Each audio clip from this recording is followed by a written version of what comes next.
سلام همگی، امیدوارم حالتون خوب باشه. توی این ویدیو میخوام بهتون آموزش بدم چطور ارز دیجیتال نات کوین تلگرام رو دریافت کنیم. همونطور که میدونید نات کوین یه ارز دیجیتاله که توسط تلگرام توسعه پیدا کرده و اینکه ممکنه در آینده تو بعضی از صرافی‌ها لیست شه، ولی خب این احتمالش خیلی کمه.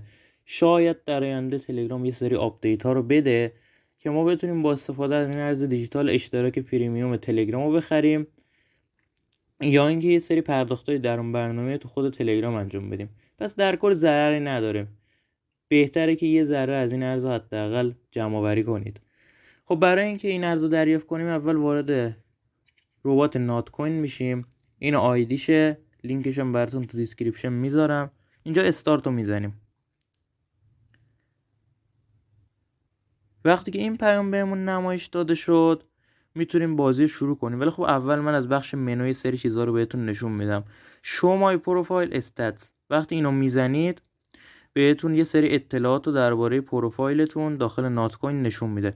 مثلا اینکه تو چه لیگی هستید، تو چه گروهی هستید، الان کل امتیازاتتون چقدر نات کوین دارید و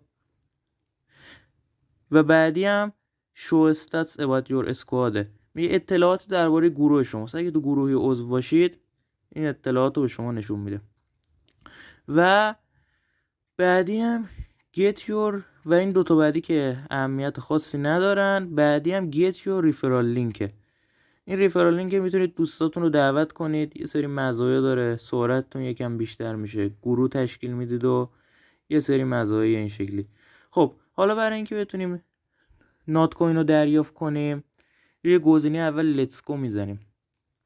وای میستیم تا تلگرام برامون یه صفحه وب رو باز کنه.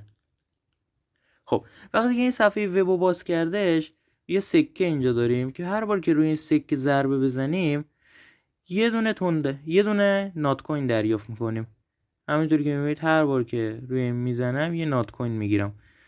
و اگه گوشه پایین سمت چپ رو دقت کنید هر بار که روی این میزنم یکی از اینا کم میشه.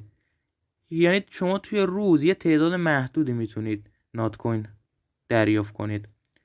و اینکه وقتی که این هزار تاتون تموم بشه باید یه مدتی وایسید، یه چند دقیقه وایسید و بعد دوباره میتونید نات کوین رو دریافت کنید. امیدوارم که از دیدن این ویدیو لذت برده باشید. لایک و سابسکرایب کانال فراموش نشه.